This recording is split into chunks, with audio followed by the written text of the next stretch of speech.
You don't know this young woman, but whether you want to or not, in this very moment you've already passed judgment on her. In a split second you've already decided if you find her trustworthy, competent, likable. No doubt your brain is a state-of-the-art marvel, managing 90% of everything you do without letting you know, regardless of whether you're awake or asleep.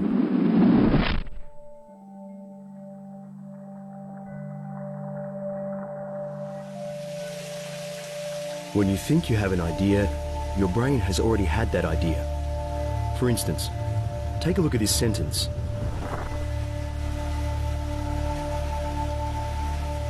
Can you still understand this alphabet soup? Most people can. Your brain automatically puts the letters back in the correct order. Something in your head navigates you through the everyday adventures of modern life. Something that decides things for you before you can think about it. Because your brain is always on automatic. We're driven by our unconscious mind. Isn't that the interesting thing? So much of what we do is unconscious. The decisions we make are almost dictated to us. I often wonder who's in charge here. You know, who's running the show? How much control do we really have? Unconscious influences are there everywhere. And as research progresses, it's never going the other way. It's not saying, oh, we used to think these things were all unconscious, now we find out they're conscious. It's exactly the opposite. All these things we thought, because we thought everything was conscious, smaller, smaller, smaller, smaller, smaller, smaller. It's become the incredible shrinking little man in the head.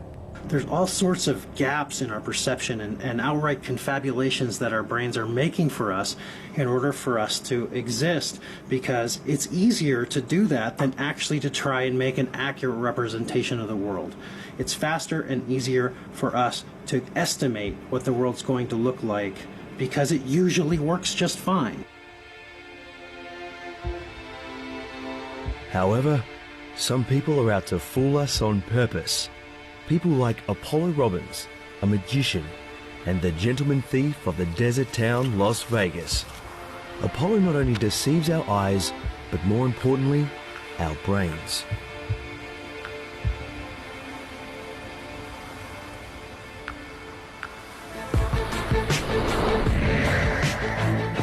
On a good day, Apollo even steals the show from the city of illusions itself, his adopted home, Las Vegas.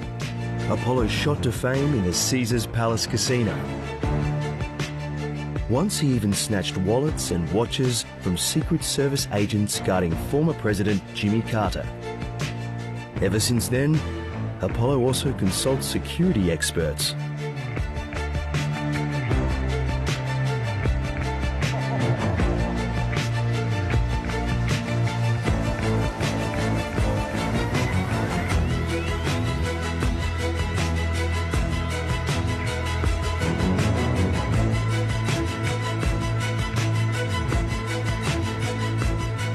Magicians like Apollo Robbins take advantage of our automatic mode that otherwise, like an autopilot, navigates us smoothly through life. Magic is about what's happening inside the head. It's about how you manipulate the attention. It's about how that can be taken advantage of, how you can take people on this journey. If you watch my hand right now, you see that my hand is very clearly empty. I don't reach up with another hand, yet now I have a coin inside the hand. That means you just made a false assumption about something about my hand. What you are as a human is a bunch of electrochemical signals going around a bunch of circuits inside your brain. There's no windows in your skull.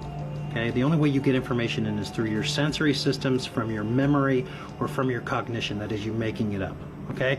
So what these electrochemical signals see about the world are other electrochemical signals coming in from other systems that form this grand simulation of reality around us. So, you know, it's not that the world around you isn't there. It's there, but you've never lived there. Okay? You've never even been there for a visit. The only place you've ever been is inside your mind.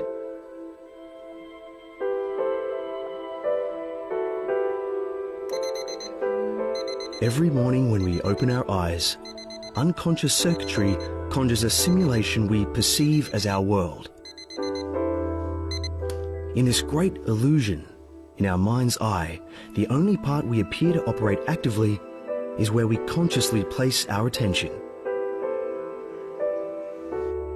If this young man happens to meet the love of his life today, he will only realize it if his unconscious mind shares the same view.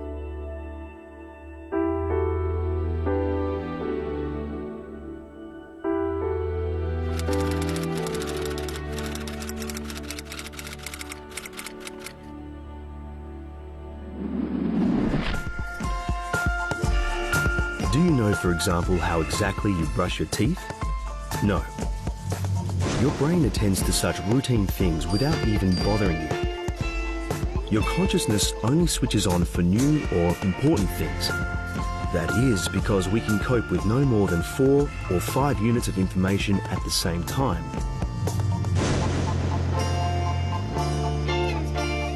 For those who don't want to believe this, American Clifford Pickover has invented the perfect test. Pick one of the symbols and count how many times it blinks.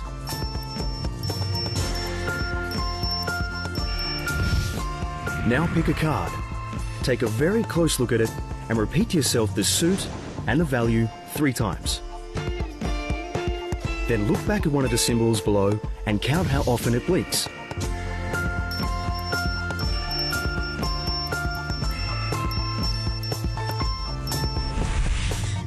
And now, have a look. We removed your card, right? A miracle? No. We just replaced all the cards. Here are the originals. You simply didn't notice because your working memory was overloaded. Suppressing those things in front of us that we don't pay attention to is something that we do all the time. And most of the times we do it unconsciously. We don't realize that there are huge portions of the world that we are turning invisible by the very act of paying attention to a particular object or a particular task. Deciding on the right clothes for the office may appear trivial. However, unconscious circuitry in our heads will always have the last word. Scientists estimate that these circuits can simultaneously process 200,000 times more data than the conscious mind. That's because our conscious mind is limited to the cerebral cortex, a wrinkled layer just 1 millimeter thick that wraps around your brain like a bathing cap. About 15 billion nerve cells can connect to activate new networks in fractions of a second. However, the fireworks of conscious thinking devours up more energy than the muscles of a top athlete, which is why our brain normally tries to do without our conscious mind. The brainstem regulates vital bodily functions like breathing and heart rate.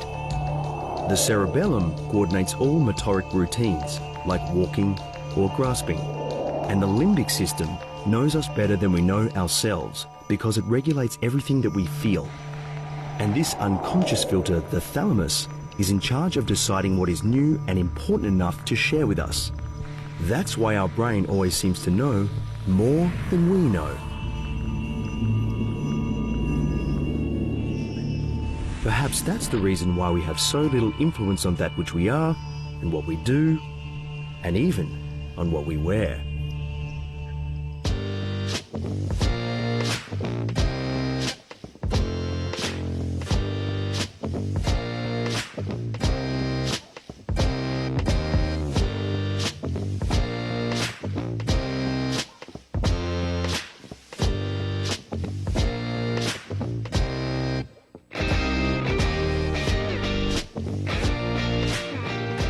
Apollo Robbins and other magicians help scientists understand how our brain perceives the world.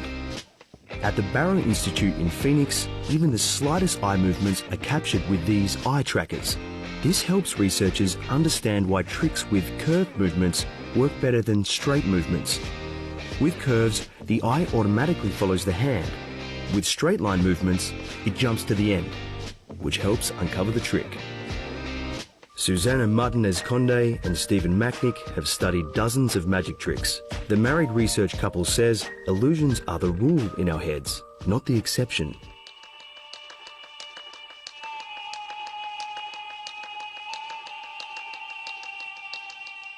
Magic Tony from Phoenix is a part-time magician, but also a postgraduate in psychology. That's why he sometimes performs in the lab. Test persons follow his tricks with up to 1,000 eye movements a second, and yet they still don't notice how they're being cheated. Tony purposely diverts their attention.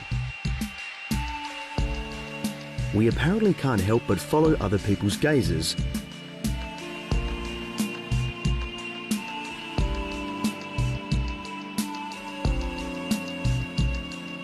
So magicians may use explosions or things like that in order to cause distractions at times, but for the most part they use very specific tools in order to control exactly where someone will be paying attention so that they can do something somewhere else. Even if our eyes happen to graze the hidden movement, we look, but we don't see the trick. Because our brain suppresses everything that's not in the spotlight of our attention. And in the shadows of the supposedly irrelevant, Tony moves the coin with a magnet under the table. It's really, most of our mental life and behavior is a mixture. It's a combination of processes that are conscious and unconscious in a sort of symbiotic, dynamic way. They're supporting each other. And this is how consciousness evolved. It evolved late, but it evolved making use of the pre-existing brain structures that were unconscious. And so many similarities exist between conscious and unconscious processes, especially in motivation and goal pursuit. The Bing Nursery School, a kind of research kindergarten for the elite Stanford University near San Francisco. The marshmallow test was invented here in the early 70s and is still one of the most important studies about self-control and motivation. We brought the test back to life with kids of today, putting these 4-year-olds in a sticky situation. So in this part of the game, we're gonna have 2 plates here. And look, 1 and 2 marshmallows there. Do you prefer 2 marshmallows or 1 marshmallow? 2 marshmallows. 2 marshmallows, okay. 2. You don't want 2? Okay. 2. 2 marshmallows, okay. What's gonna happen is that I need to go do some work outside. But you can always bring me back by ringing the bell, remember? But if you do that, you can only eat 1 marshmallow. If you wait for me to come back all by myself, then you can have 2 marshmallows. Okay. And there's no right or wrong way to do this. You just choose what you want to do, okay? See you later.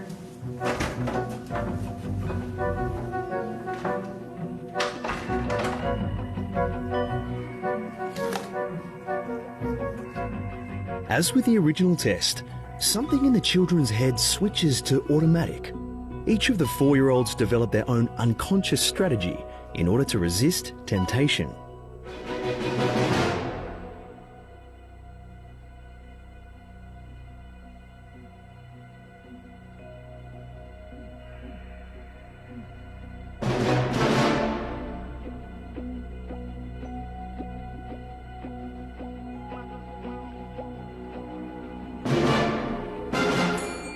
In the 70s, scientists had no idea what caused some children to give up and others to stick it out.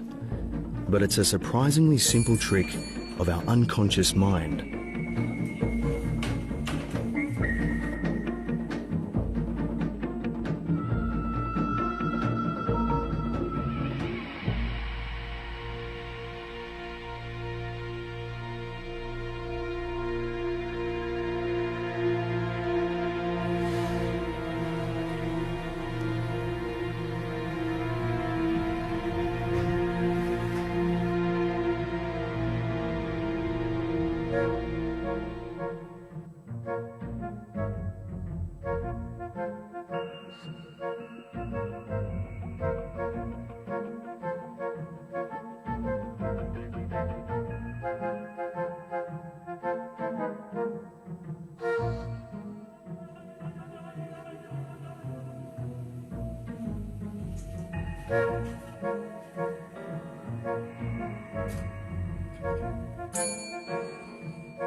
I decided that I actually want to one.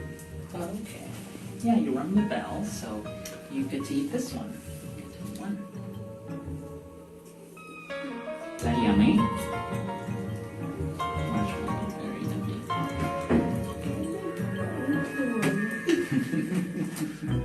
The conception of willpower as a stoic thing where you essentially bite your lip and you're just going to will it and make it happen is a terrific way to have resolutions that don't work out. It's just too hard. It's just too impossible. You have to in some way engage the environment and change it and transform it. And the only other thing you can do is change your perceptions and change where you put your attention.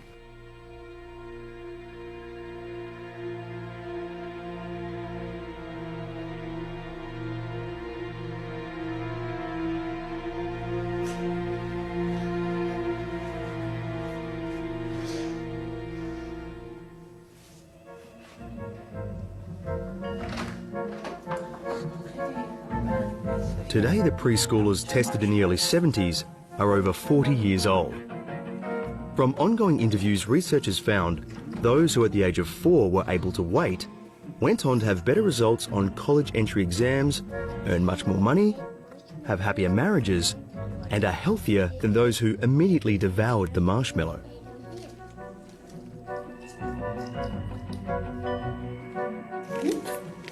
Two plates.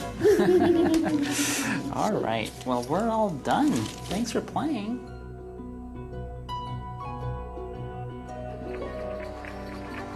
Most of the time it works just perfect for us when our automatic brain attends to everyday routines. That's why we can eat, descend the stairs, and read the newspaper all at once.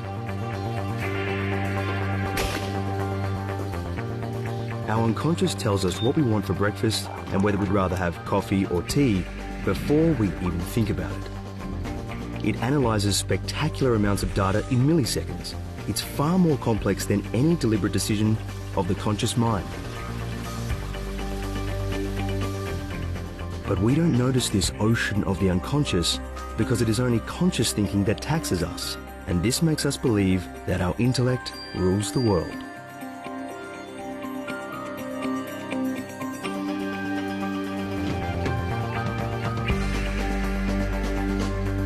Devouring fruits and yogurt on the go is not a problem for our unconscious circuitry, nor is the intricacies of driving.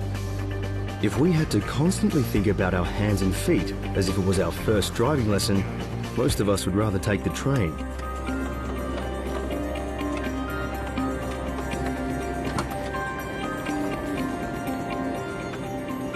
Did you know that accidents with cyclists happen less frequently in cities with lots of cyclists?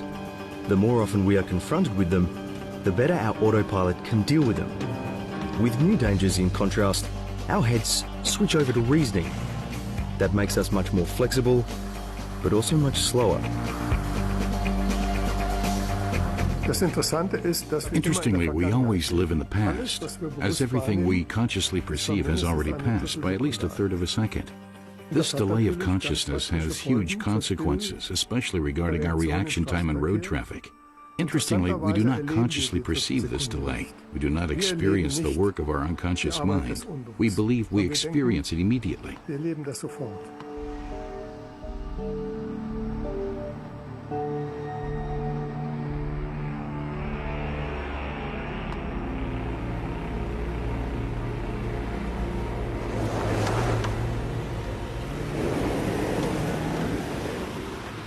Whenever we look at something, a bundle of light rays passes through our pupil and hits the retina of our eyes.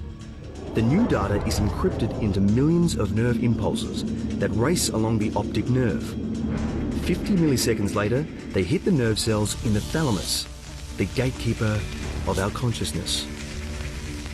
In an emergency, the thalamus transmits the image not just to the visual cortex at the back of our heads, but simultaneously to the amygdala, the panic button in our heads. It immediately jolts us into action. And after just 150 milliseconds, we get going without knowing why. Next, unconscious modules disassemble the image into components. special neurons analyze colours, outlines, contrasts, and send their results through the databases of our experiences.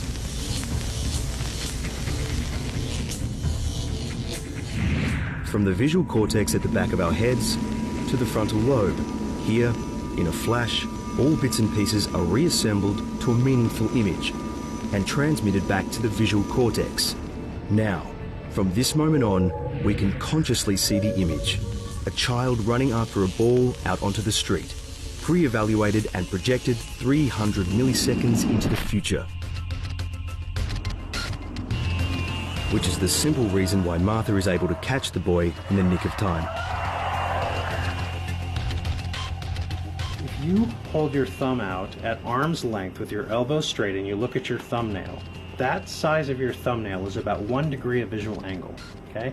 That means if you had 360 thumbs, it would make a circle around your head. Now that 1 degree of visual angle is the size of your fovea. That's the part of your retina where you can see. Everywhere else, you're essentially legally blind. In general, the most important means of our perception is our memory. 99% of what we see is projected from our memory, and only 1% is added by our sensory organs. Our brain can falsify information that comes onto the retina. It can falsify it. In other words, if we can override what is really out there and impress what we think should be out there. That's the way it works. It's very powerful. Let's take a look at Leander and Raphael. The two students are wearing similar clothing, have a similar stature, but are different enough to tell apart. Do you think you would notice if Raphael started a conversation with you and in the middle of it was replaced by Leander? Yes? Then take a look at the test devised by American psychologist Daniel Simons. Excuse me, I'm looking for a Volksbank. Sorry? Volksbank. I'm looking for a Volksbank. Volksbank? Yep. Yeah? Let me think. Where is it? It's almost slapstick here. Yeah, there is one around the corner, up at Market Square. Excuse me, I'm looking for Silver Street. I don't have a clue where I am. So could you show it to me once again? You gotta walk up Helweg. Down there? And there, to the left. Down there and then left. All the way up Helweg. I'm looking for Silver Street. Do you know where it is? Silver Street. Silver Street. So, do you know... Yeah, let me see. We're here. That's where you want to go. Is there a Volksbank somewhere here? Yep. I have a map here.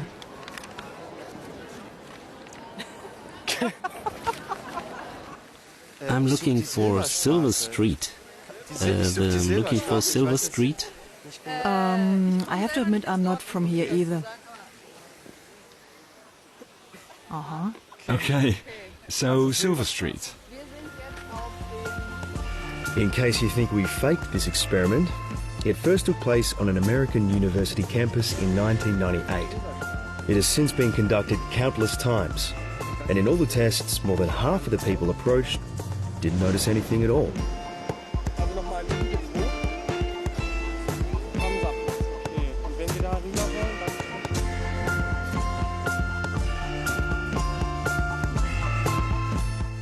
You go to a doctor's office and you say, I have a pain in my stomach, and you don't want them to say, well, there could be aliens running around, because it could be, right? Why couldn't it be? You want them to go through what's most likely down the list, right? And that's what our brain does. The whole cognitive structure is we look at the world, we make mindsets of what's familiar, and we look out into the world in these mindsets.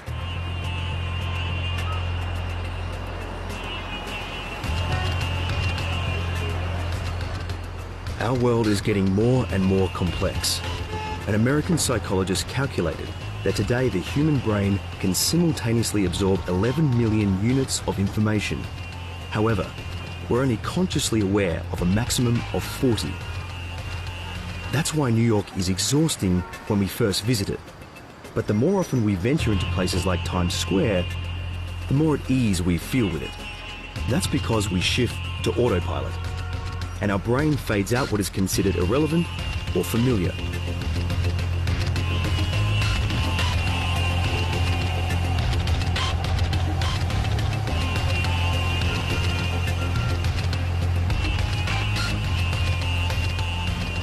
Half of your brain is dedicated to processing visual information. So that means that a quarter of your brain at least is just for that 0.1%. If you amplified that up and we saw everything in the world so that we didn't have a fovea, just our entire visual field was one big high-resolution fovea, our brain would have to be at least 500 times bigger in order to process all that information. And still we'd have attention picking out pieces of it for us. To prove this, psychologist Daniel Simons thought up this test. Count how many times the white team passes the ball. And go.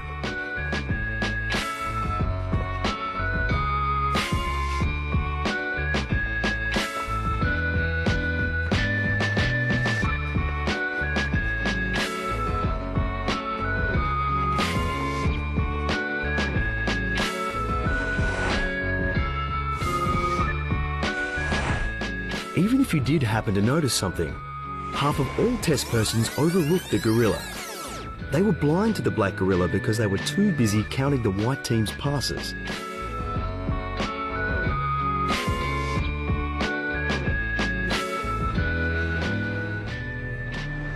Our brain decides which information is new and important enough without us even knowing. So when on the escalator of life, we're lucky if our unconscious mind lets us know we're passing the love of our life.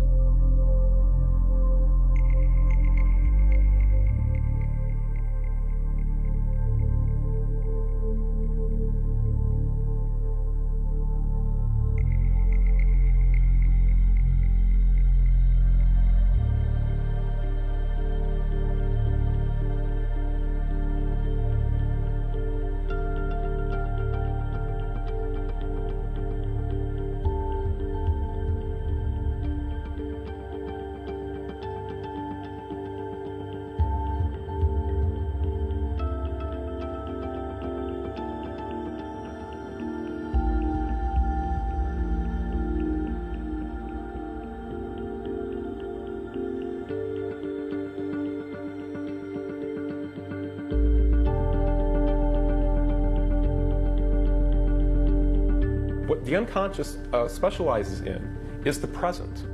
Consciousness can time travel. We can remember the past. We can get lost in the past. We can plan for the future. But what system is minding the store while we're off in the future and thinking about the past? When we're walking down the street, we have to be aware of what's going on in our environment. We have to be adapting to it. So what the unconscious is a present-based system. And because it's operating at the same time the conscious thought is, it frees the conscious mind to time travel. If the conscious mind was the only one that existed, as soon as we time travel, we're going to walk off a cliff. We're going to get hit by a car.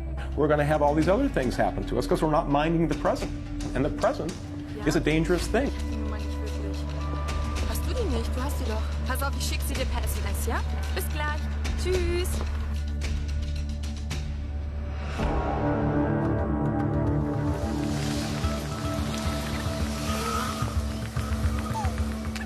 It is our autopilot that decides what is important and what gets ignored.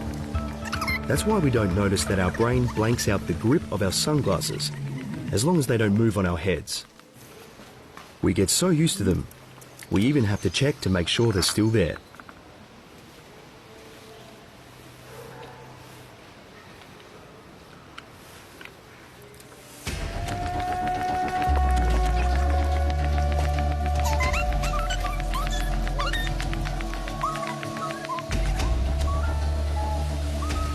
To think of our mind kind of working like a watchtower. If you want to get by the tower, you have to get by the guard. But the guard, if he's not paying attention to the surveillance systems and the inputs that he has, then he can be suppressed. And I think that's what happened when I'm working. I'm trying to get people not to pay attention to what their eyes are telling them or what their ears are telling them. Now you have nothing in your hand besides just the watch you're wearing. Now, do you think it's possible for me to steal that watch without you knowing? That's good. because if I told you, that'd be rather foolish for me to do before I tried to do it. Make my job a lot harder. Now, what time do you have right now? 11:03. Okay, so instead of taking your watch, I'm going to give you something of mine. I'm going to try to steal it away from you. This is mine. It's worth about $50. It's a silver coin. Squeeze it in your hand. Does it feel like it's in your hand? Yeah. Would you be surprised if I could take it out? Yeah. Good, open your hand. That's the easy way. Don't make it easy for me. Make it hard for me. Hold your hand up a little bit higher, just a little bit flat like that. Watch it kind of close. So you see it goes straight away. It's back on his shoulder again. Do you see it on your shoulder? Hey, we'll keep on doing this till you catch it. You're almost there. You try it again. One last time. Squeeze it very tight inside your hand. Squeeze firm. Don't pull my finger. That's a different trick. I've seen that one before. It's back on your shoulder, bro. The other shoulder. It's not there, is it, man? Is it? Show him it's not here. Open your hand all the way. Step back a little bit so he can see. See, you have to watch close. Put your other hand on top for me, would you? Put it flat on top. You see the coin right there? I'm going to put a shade in between. You have to watch close. It's not there yet. It's more about the timing. This is going to happen in less than 3 minutes. It's going to go in between your hands. Do you feel it now? Watch it close. Here it goes. 1, 2. Did you feel it? Open your hand.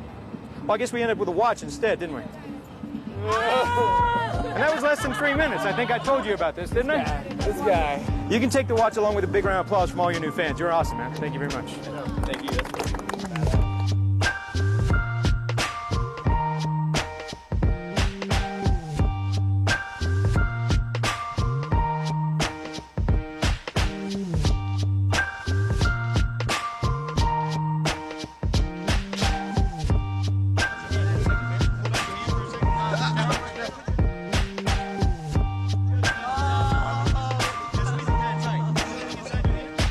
Wrist, squeeze. Squeeze kind of tight, just so you go.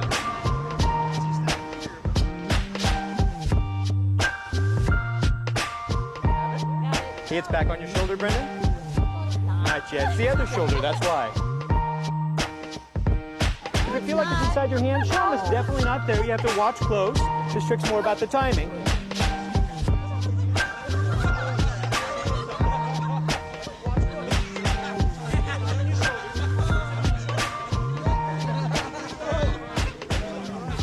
Everybody can see pretty well. Now I'm just going to loosen you up a little bit. You're okay there? Good looking. Right. Yeah. That's good. Does that feel about right? Yeah, real good. All right. So now put this in between your hands. Squeeze kind of tight. Okay. Just a little bit like this. Is the top button done on your shirt there, man? No. And this is your watch, isn't it, man? Is that your watch? Oh!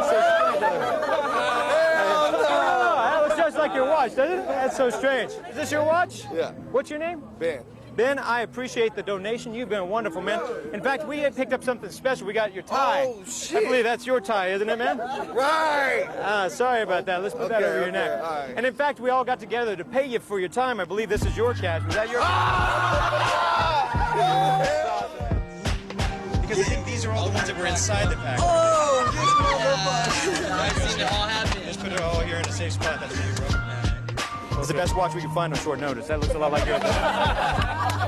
That's a heavy-ass watch. I have no idea. When we stare at a bright light and then we turn our gaze away and we can still see this very powerful after image wherever we move our eyes. In the sense of touch, it's something similar. After Apollo actually removes the watch because he has pressed the watch into that person's skin previously, they can feel that they're still wearing the watch, even though the watch is long gone.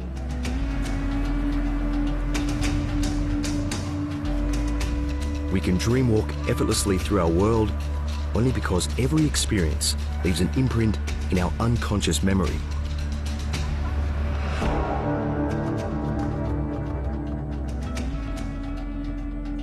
This vast archive also guides us when we meet somebody for the first time, because we have unconsciously generalized our earlier experiences with people.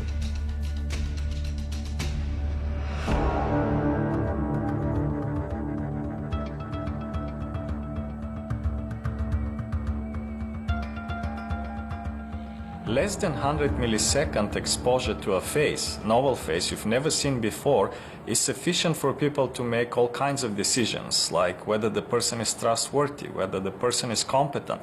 It's not the case that these inferences are necessarily accurate, but we nevertheless do them very rapidly. Alex Todorov has shown countless photos of faces to test subjects. His studies prove we pass judgments on faces so rapidly, our conscious mind doesn't even have time to get involved. We underrate baby faces as incompetent but trustworthy. And we classify closely set eyes and a square chin as aggressive. When our reasoning eventually kicks in, we only get more confident in our assumptions, even if we are apparently wrong.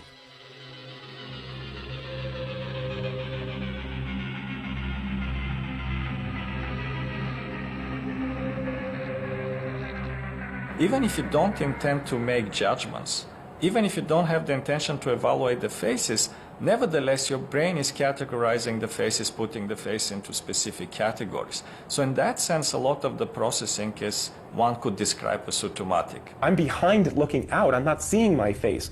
So I'm not as able to manage it and to present it, to make it so that you have what I want you to believe about me.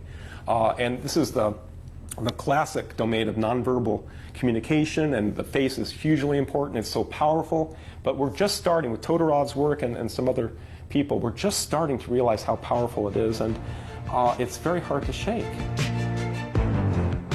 For decades, scientists have tried to develop a software capable of what we do without effort, recognizing and interpreting faces.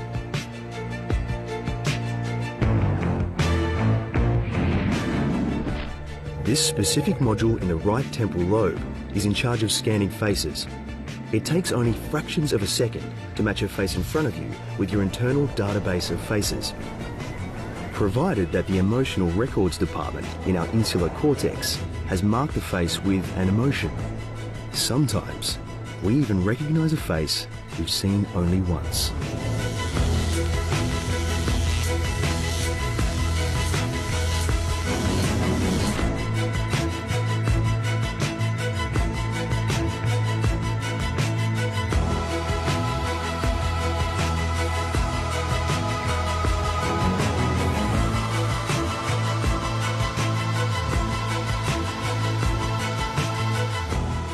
Our facial expressions are composed of 43 active muscle units.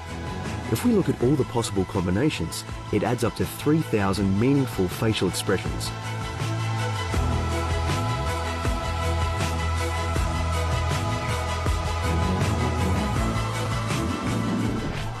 Next to the facial recognition service, there's a facial expression department, capturing our counterparts' facial micro-movements and interpreting them. The reports, again, are sent to the evaluation unit in the insular cortex, the empathy center of our brain. Seeing a face, we think we can feel what our counterpart feels, because unconscious circuitry is forcing us to do so.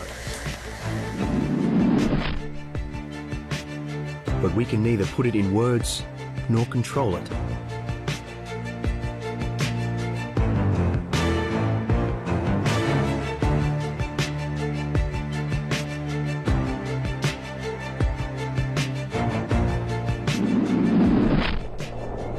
Anything that doesn't have a face is processed by the object recognition unit, coloured blue here.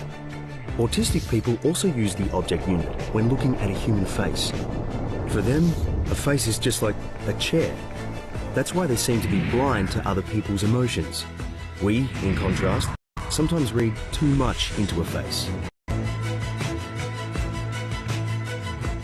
We have done some studies trying to predict political elections from facial appearance, and generally you can predict about 70% of the elections based on a single glance at a face. And these are judgments of people who don't know that they're looking at politicians at all, so they're not familiar with the faces. Our faces decide how others perceive us, whether we win or lose elections, get hired for a job, go on that first date. And our friends decide how we move. Studies of American college students revealed that female friends needed just a few milliseconds to unconsciously align their movements and gestures with one another.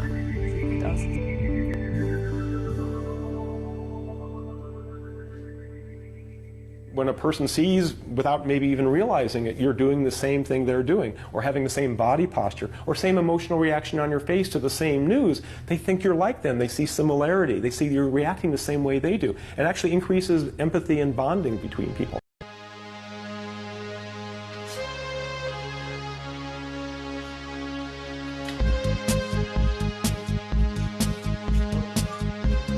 unconscious circuitry is also guiding us when we're out shopping. It tells us what we should buy and what we're willing to pay for it. Researchers discovered that credit cards sidestep the alarm system inside our heads. It gets alerted when we actually give away something. But the plastic card is passed back to us by the cashier, and we only notice we're in the red at the end of the month. Until then, we're safe in the illusion of having saved money by spending it on a sale.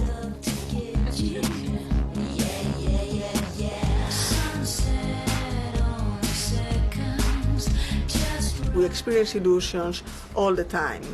We never have, or almost never have, a perfect match between perception and reality. So in a way, everything, or most of everything that we perceive, is illusory. Henrik Ehrson from the Karolinska Institute in Stockholm. The Swedish neurologist has proved that even our brilliant automatic brain can be fooled. His test setup is as simple as it is disturbing. The test person sees 3D images taken by a camera behind them. Ehrson touches his subject, and in sync with this, he makes the same movement into the camera.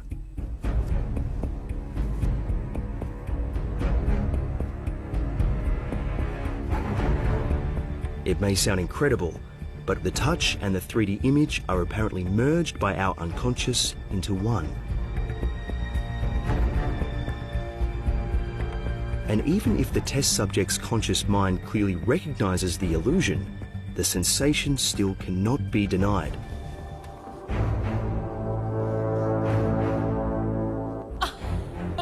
It's only an illusion. The body should be special. It should be something you can trust, a raw feeling. Well, you can't trust the feeling of your body. That is also a construction by the brain, just like the brain constructs what we see. With a slightly modified setup, the test is even taken to the next level. This time, Ehrson's colleague Valeria Petkova attaches the camera to a mannequin. The test setup seduces the female test person to look down at the male mannequin body, as if it were her own, though she's only looking at a camera image.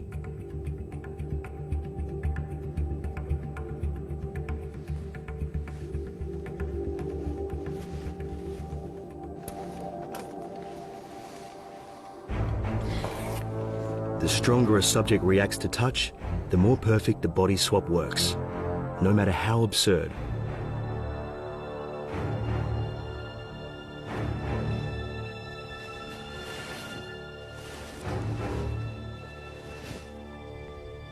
How was that?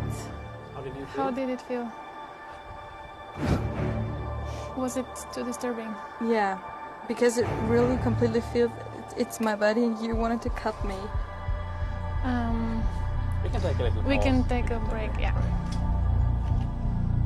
These illusions, you can't think them away. You see a mannequin, it doesn't look like a real human body. But still, when you touch it, and you see that touch at the same time with the touch you feel, the brain just fuses the two signals and decides that, yeah, this must be my body. You know, the body roughly looks like my body, it's roughly in the right place, and the touches I feel and see happens at the same time, so the brain just makes up this interpretation. Yes, this is my body. There is a hierarchy of senses. The most powerful senses are the sense of touch and the sense of balance. All of our other senses are subordinate to these. If we wear glasses that turn everything upside down, then the world is reversed at first. But the sensory motor systems ensure that it all turns back around. Our sensory motoric dominates the visual, and the visual in turn dominates hearing.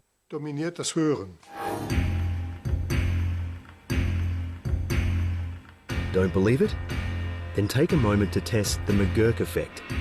In a second, you'll hear two different syllables, ba and fa. You can clearly differentiate between the two because you combine what you hear with the lip movements you see. Ba, ba, ba, ba, ba, ba, ba, ba, ba, ba, ba, ba, ba, ba, ba, ba. Next, you'll see a split screen. If you look back and forth, You'll hear ba when you look on the left and something else when you look on the right, yet the sound remains the same. Ba. Ba, ba, ba, ba, ba, ba, ba, ba, ba, ba, ba, ba, ba, ba. Your brain doesn't even bother to let you know about the conflict. It automatically solves it. That's what magicians like Apollo Robbins take advantage of.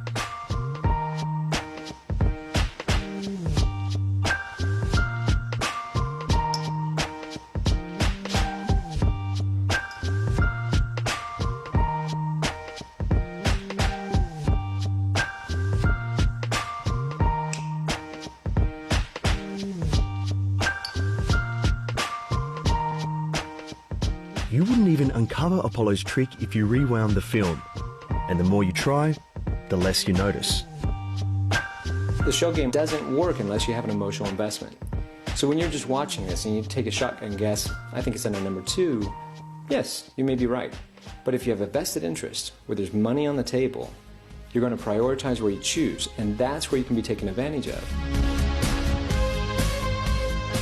It's no wonder our first rendezvous gives us butterflies and makes us anxious. In milliseconds, our brain scans things like ratio of hips to waist, the colour of the eyes, facial symmetry, and fragrance of the body, which in turn tells our subconscious whether our immune systems are a match.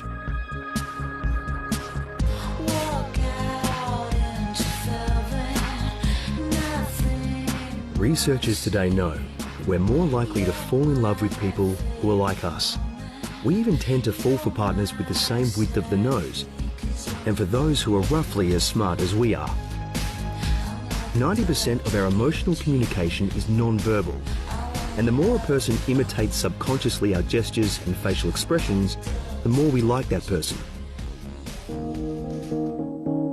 It goes so far that we even tune into the same rhythm of breathing when we're speaking to a person that we like.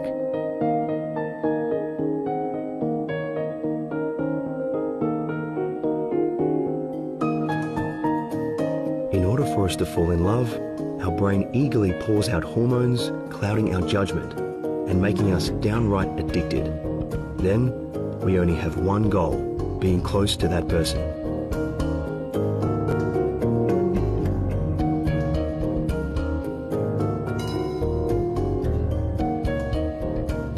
Contrary to popular opinion, men fall in love more quickly, more definitively than women. But in each of us, our brains decide for us, long before we do.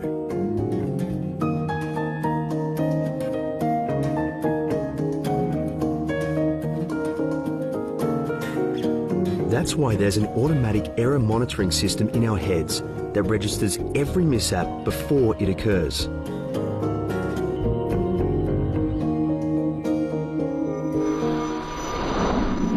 Because our brains constantly calculate what will be happening next. If the motion detectors of our cerebral cortex register minor deviations from the plan, our unconscious alarm systems start up. The motivation department chokes the release of dopamine, the messenger substance anticipating all good things in our lives. The drop of dopamine is registered by the nucleus accumbens, a tiny interface constantly calculating what will make us happy or not. So before any mishap occurs, it alarms the ACC, a sort of fire alarm for our cerebral cortex. This, in turn, triggers a voltage drop within the conscious brain that jolts us awake 0.3 of a second after the first alarm. Errors feel bad for our brain. That's why we learn from them.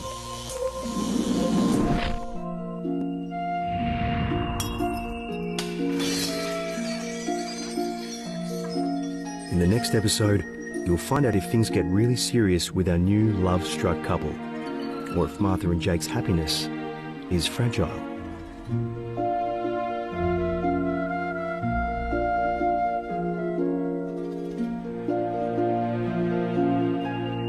Firstly, you look at someone, a potential partner, and you're integrating all kinds of things, the way she speaks, The way she looks, the way the way every little motion is immediately integrated in some giant calculation saying, you know, acceptable, like her.